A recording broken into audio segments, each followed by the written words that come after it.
اور پاکستان کو ایک ساورن کنٹری، آزاد ملک، مستقل ملک بنانا، جو پاکستان کے اندر جو مقتدر غلام طبقہ ہے اسے قبول نہیں تھا. یہ انتہائی خان صاحب کی ایک مظلومیت یہ ہے کہ اس بلند قد و قامت کے مالک شخصیت کا مقابلہ انتہائی بونے، چھوٹے، گھٹیا، حقیر اور پست لوگوں سے ہے، جن کے اندر کسی شرف کی نشانی نہیں ملتی ذرا برابر بھی. بہت چھوٹے، جو گھروں میں گھستے ہیں، جو عورتوں کو مارتے ہیں، عورتوں پر ظلم کرتے ہیں، جو کسی انسانی ویلیو کے قائل نہیں ہیں. آپ کو مبارکباد پیش کرتا ہوں. دیکھیں، دنیا میں اتفاقی حادثات وجود میں نہیں آتے کہ اتفاقاً ایسے ہو گیا ہے. ہمیشہ جو بھی واقعہ رونما ہوتا ہے اس کے اسباب ہوتے ہیں، اس کی وجوہات ہوتی ہیں. ممکن ہے ہمیں آج وہ چیز نظر آئے، لیکن اس کے پیچھے ایک بڑی طولانی ایک سلسلہ ہوتا ہے. جس دنیا میں ہم رہتے ہیں، مولا علی علیہ السلام کا قول ہے کہ من عرف الزمان امنا، جس نے اپنے زمانے کو پہچانا وہ سکیور ہو گیا، وہ محفوظ ہو گیا. جس دور میں ہم رہ رہے ہیں اس کی شناخت بہت ضروری ہے. اس وقت پاور شفٹ ہو رہی ہے ویسٹ سے ایسٹ کی طرف. یہ خود دنیا کے بڑے بڑے مفکر لکھ رہے ہیں. خود ہنری کسنجر نے لکھا، برزنسکی نے لکھا، فریز زکریا نے، یورپ کے بڑے بڑے رائٹرز اور مفکرین ہیں، وہ اس بات کا تذکرہ کر رہے ہیں کہ پاور شفٹ ہو رہی ہے ویسٹ سے ایسٹ کی طرف. تاریخ میں یہ سرکل چلتا رہا ہے ہمیشہ. اب اس شفٹ آف پاور کو کیسے کاؤنٹر کیا جائے، کیسے سلو کیا جائے، روکا جائے. پاور کس کے ہاتھ سے شفٹ ہو رہی ہے اس کی طرف؟ امریکہ اور یورپ کے ہاتھ سے، ان کے الائز کے ہاتھ سے. کیسے کاؤنٹر کیا جائے، کیسے روکا جائے اس کو؟ اس کے لیے انہوں نے ڈفرینٹ لیئرز بنائی ہیں. ان میں سے ایک جو چیز ہے وہ ہے ایسٹ کو ڈسٹرب کیا جائے اندرونی طور پر، ڈسپیوٹس کھڑے کیے جائیں ان کے آپس میں، ایسٹرن کنٹری کے درمیان اختلافات ہوں، مشکلات کھڑی کریں ان کے درمیان، تاکہ ایسٹ کا ہاؤس اور ایشیا کا ہاؤس ان آرڈر نہ ہو اور یہ پاور کا جو شفٹ ہے اس کو سلو کیا جا سکے، روکا جا سکے. ایسٹ کے جو حساس ایریاز ہیں، ویسٹرن ایشیا ہے، ساؤتھ ایشیا ہے، ساؤتھ چائنا سی ہے، یہ ہارڈ پوائنٹس ہیں ایسٹ کے، انہیں ڈسٹرب کیا جائے. پاکستان ان میں سے انتہائی اہمیت کا حامل ہے. ساؤتھ ایشیا کا دل ہے پاکستان، اور شفٹ آف پاور کے لیے گیٹ وے ہے Pakistan from west to east کے لیے. لہذا پاکستان کو کنٹرول کیا جائے، پاکستان کو ڈسٹیبلائز رکھا جائے، کمزور رکھا جائے، اسے اپنے ہاتھ میں رکھا جائے. ایسٹ بہت اہمیت کا حامل ہے. ایشیا آپ دیکھ لیں، آبادی کے لحاظ سے سب سے بڑا کنٹیننٹ ہے، ریسورسز کے اعتبار سے بہت بڑا ہے، اب منڈی بہت بڑی ہے، اسکلڈ مین پاور بہت زبردست ہے، یہاں پر لیبر سستی ہے، ترقی یافتہ ممالک موجود ہیں، تہذیبی حوالوں سے بھی بہت رچ ہے. دنیا کے تمام بڑے بڑے جو ادیان ہیں ان کی پلیس آف برتھ ایسٹ ہے، ایشیا ہے، اور اس میں پاکستان بڑی اہمیت کا حامل ہے. لہذا پاکستان کو ڈسٹیبلائز رکھنا ہے. ایک لیئر جو انہوں نے بنائی وہ اسلاموفوبیا ہے. یو ایس ایس آر کے ڈاؤن فال کے بعد انہوں نے اپنا دشمن اوپنلی اسلام کو بنا لیا، اور اسلام سے لوگوں کو ہراس کرنا، ڈرانا، اسلام سے خوف دلانا، جس کے نتیجے میں بنیادی انسانی حقوق مسلمانوں کے پامال ہونے لگے، ڈسکریمنیشن پیدا ہوگی، اور مشکلات جو وہ بیان ہو چکے ہیں یہاں پر. خان صاحب کا نقش رول کیا تھا؟ جو عالمی قوتوں نے اپنی ہیجمونی کو باقی رکھنے کے لیے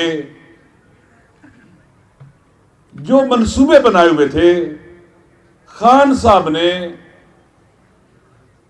ان کے مقابلے میں کھڑے ہونے کا اعلان کیا. یہ بہت اہم نکتہ ہے کہ ایک شخص ساؤتھ ایشیا کے اندر بیٹھا، دل ہے جو ایسٹ کا، ایشیا کا، وہاں پر بیٹھا ہوا ہے اور وہ ان کی سوچ کے خلاف سٹینڈ لے رہا ہے۔ اسلامو فوبیا کا ایک بہت بڑا حربہ تھا جس کے نتیجے میں اپنی سوسائٹی کو اپنے ساتھ امانگ رکھتے تھے، جو ان کے رائے عامہ ہے اس کو اپنے ساتھ رکھتے تھے اور پھر مسلمانوں کو وہ نقصان پہنچاتے تھے۔ ایک کتاب ہے a peace to end all peace, David Fromkin کی کتاب ہے، وہ پڑھنے والی کتاب ہے، فرسٹ ورلڈ وار کے بارے میں ہے، اور اگر آپ اس کو پڑھ لیں تو آپ کو آج سارے کے سارے حالات لگے گے اسی طرح سے ہو رہی ہے۔ مسلمانوں کے اندر انہوں نے تکفیریت کو رواج دیا، دہشت گردی کو رواج دیا، دہشت گرد گروپ بنائے، خود بنائے۔ امریکہ کی جو وزیر خارجہ صاحبہ تھی ہیلری کلنٹن، اس نے خود کہا فلان دہشت گرد گروہ ہم نے بنایا ہے، تاکہ مسلمانوں کا امیج خراب کیا جائے، اسلام کا امیج خراب کیا جائے۔ خان صاحب نے اسلامو فوبیا کے حوالے سے یونائیٹڈ نیشن میں سٹینڈ لیا اور ان کی کئی سال کی جو کوششیں تھیں ان کو ناکام بنا دیا، اور اینٹی اسلام فوبیا ڈے منایا گیا 15 قرار دیا گیا 15 مارچ کو۔ یہ گویا ان کی جو یلغار تھی اس کا راستہ روک دیا گیا، اس کے آگے ایک بڑا بند باندھا گیا، اور یہ الحمدللہ ذالک فضل اللہ یؤتی من یشاء، یہ کام جو اللہ تعالیٰ نے عمران خان صاحب کو سونپا اور عطا کیا۔ اسی طرح سے پاکستان کی خارجہ پالیسی بہت اہم ہے، نئے افق تلاش کرنا، جمود کا شکار جو ہماری فارن پالیسی تھی اس جمود کو توڑنا اور نئے آفاق تلاش کرنا، اور پاکستان کو ایک ساورن کنٹری، آزاد ملک، مستقل ملک بنانا، جو پاکستان کے اندر جو مقتدر غلام طبقہ ہے اسے قبول نہیں تھا۔ یہ انتہائی خان صاحب کی ایک مظلومیت یہ ہے کہ اس بلند قد و قامت کے مالک شخصیت کا مقابلہ انتہائی بونے، چھوٹے، گھٹیا، حقیر اور پست لوگوں سے ہے، جن کے اندر کسی شرف کی نشانی نہیں ملتی ذرا برابر بھی، بہت چھوٹے، جو گھروں میں گھستے ہیں، جو عورتوں کو مارتے ہیں، عورتوں پر ظلم کرتے ہیں، جو کسی انسانی ویلیو کے قائل نہیں ہیں۔ یہ نہ اسلام اجازت دیتا ہے اس کام کی، نہ مشرقی تہذیب اجازت دیتی ہے، نہ انسانی قدر ویلیو اجازت دیتی ہے ان چیزوں کی جو یہ کر رہے ہیں ہمارے ملک کے ساتھ۔ آپ دیکھ لیں کتنا ڈر ہے انہیں، کتنا خوف ہے انہیں خان صاحب کے ساتھ۔ انہیں گولیاں ماری انہوں نے، ڈر جائے گا، وہ نہیں ڈرا۔ ان پر مقدمے غیر قانونی، اصل غلط قسم کے مقدمے بنائے جن کی کوئی بیس ہی نہیں ہے، یہ خوفزدہ ہو جائے گا، وہ نہیں ڈرا۔ اسے جیل میں ڈالا گیا، وہ نہیں ڈرا۔ اسے سزائیں دی گئی، وہ نہیں ڈرا۔ اس سے پارٹی کی لیڈرشپ چھیننے کی کوشش کی، وہ نہیں ڈرا۔ الیکشن کے اندر بلے کو چھینا، وہ نہیں گھبرایا۔ پاکستان کے عوام کو بھی سلام کہ انہوں نے ہر حربہ جو ان نالائقوں کا تھا اسے ناکام بنایا، اور 8 فروری کو ایک خاموش انقلاب تھا ظلم اور فساد کے خلاف اور ان غلاموں کے خلاف، ان ظالموں کے خلاف۔ 9 فروری کو جو کچھ ہوا یہ 1970 کے بعد سب سے بڑا سانحہ ہے۔ 1970 کے اندر الیکشن ہوا، عوام کی رائے کو نہیں مانا گیا تو پاکستان ٹوٹ گیا۔ سب سے بڑا سانحہ 9 فروری کو ہوا ہے کہ عوام کی رائے کو بلڈوز کیا گیا، عوام کی رائے کو نہیں مانا گیا، اور آج تک اسے بدلنے پہ لگے ہوئے ہیں یہ چھوٹے لوگ اور حقیر لوگ۔ ان کا مقابلہ کرنا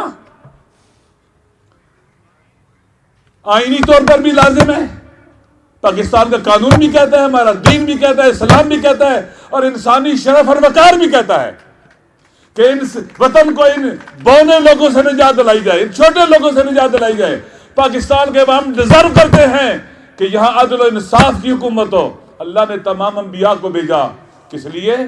قرآن کہہ رہا ہے کہ لَقَدْ أَرْسَلْنَا رُسُلَنَا بِالْبَيِّنَاتِ، ہم نے تمام انبیاء کو بھیجا واضح نشانیاں اور دلائل دے کر، معجزے دے کر بھیجا انہیں۔ وَأَنزَلْنَا مَعَهُمُ الْكِتَابَ وَالْمِيزَانَ، ان کے ساتھ کتاب نازل کی، منشور حیات اور زندگی نازل کیا، میزان حق کو باطل دیا۔ کیوں؟ لِيَقُومَ النَّاسُ بِالْقِسْطِ، تاکہ لوگ عدل کے لیے اٹھے۔ لیڈرشپ کافی نہیں ہے، منشور کافی نہیں ہے، عوام کا عدل کے لیے اٹھنا بھی ضروری ہے. اگر عوام ساتھ نہ دے تو تخت پر فرعون بیٹھتا ہے اور موسیٰ کو جلا وطنی اختیار کرنی پڑتی ہے. اگر عوام ساتھ نہ دے تخت پر نمرود بیٹھتا ہے اور ابراہیم کو آگ میں پھینکا جاتا ہے. اگر عوام ساتھ نہ دے تخت پر یزید بیٹھتا ہے اور امام حسین کا سر نوکے نیزہ پہ بلند ہوتا ہے. عوام کی ڈیوٹی بہت زبردست ہے، ضروری ہے، اہمیت کی حامل ہے.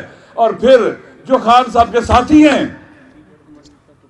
مخالفین کی اسٹریٹجی کو دقت سے پڑھا جائے وہ کیا کرنا چاہتے ہیں، اور کا کاؤنٹر اسٹریٹجی ہونی چاہیے، ہر روز ڈسکس ہونا چاہیے. اور یہ جو انتہائی محدود نگاہ رکھتے ہیں، لالچی ہیں، جو لالچ کے قیدی ہیں، غرور و تکبر کے قیدی ہیں، انہیں شکست دینا آسان ہے، مشکل نہیں ہے. جو چھوٹے اور حقیر لوگ ہیں، عقل کے اندھے ہیں، یہ ناک تک دیکھنے والے ہیں، یہ دور تک نہیں دیکھ سکتے. لہذا ضروری ہے کہ بیٹھا جائے، پلاننگ کی جائے اور ان کے منصوبوں کو ناکام بنایا جائے. خان صاحب یہ ظالم جان لیں کہ انشاءاللہ تم اس قابل نہیں ہو کہ خان صاحب کو زندان میں رکھ سکو. ایک دن ضرور آنے والا ہے اور جلد آئے گا کہ پاکستان کے عوام اٹھیں گے، جیل کے دروازے توڑیں گے اور خان صاحب کو باہر لائیں گے انشاءاللہ. السلام علیکم.